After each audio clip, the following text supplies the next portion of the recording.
will be on. And the other night, I had to come up with this early moment, an intro and an outro to the album. So here is your intro. Hello, viewers. And you have ladies, and just in case you're wondering, yes, it's a tribute to the Occupy movement.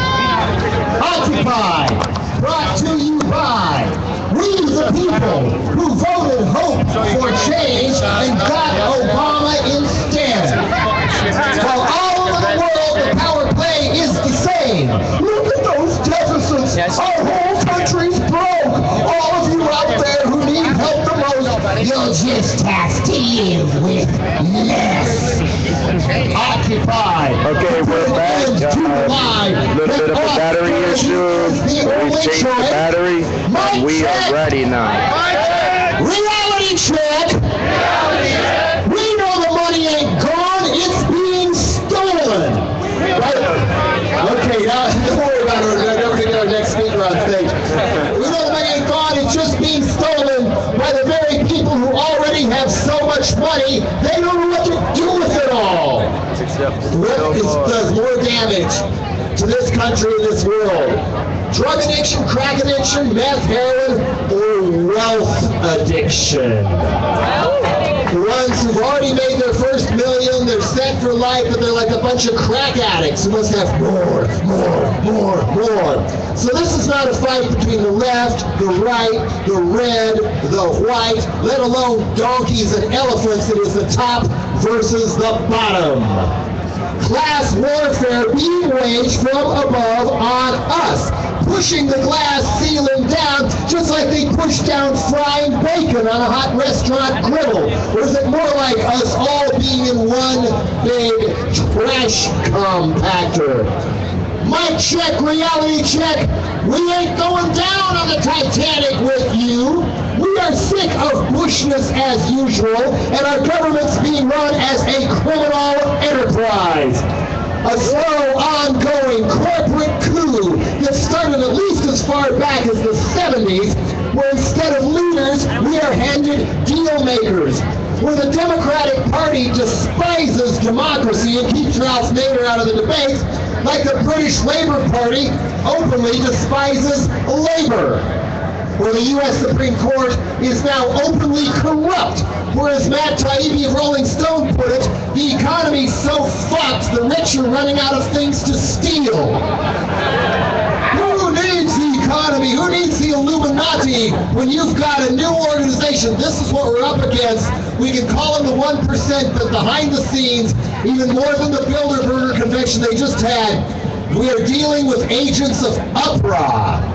United Puppets of Rich Assholes. UPRA. Seizing and pillaging every office, big and small, in the land. This is what we are up against. So occupy, not a moment to wait. Los Indignados in Spain. Student strikes in Chile and now in Quebec. UK Uncut blocking chain stores on Oxford Street. Capitol building in Wisconsin seized 100,000 strong. What started with 6 people at Ad Busters mushroomed like a volcano all over the world because we have a dream too. Occupy, shockupy, from Wall Street to Main Street, non-violent, direct action. We are the 99%, we are mad as hell, and we won't take it anymore. What got us the New Deal in the previous Depression? What stopped the Vietnam War? What got us civil rights and saved the earth for a few years more? It wasn't the goodness of UPRA 1%'s corporate hearts kicking down to the peasants. It was we the people rising up and not backing down. It was fear in the halls of UPRA and the 1%. Fear of revolution. So on that note, time for a debt revolution, no? Next up, to talk about strike debt, debt resistance, taking these student loans, scam sheets of paper where other countries want an educated workforce, they'll pay and go to school. Here it's another scam while the UPRA people at the Tea Party moan about lack of competitiveness.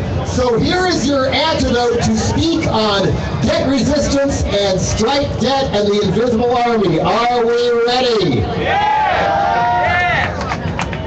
Our people, you don't have to listen to me say something else, do you? Here we go. So here's strike debt with the invisible army. And they are coming and they are invisible.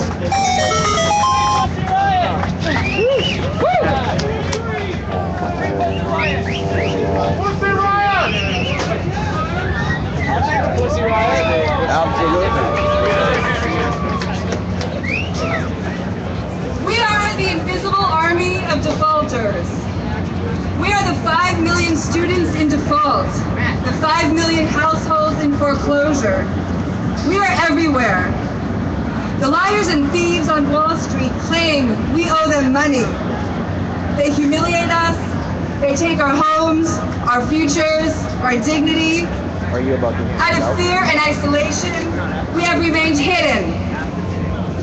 Now, we know we are not alone.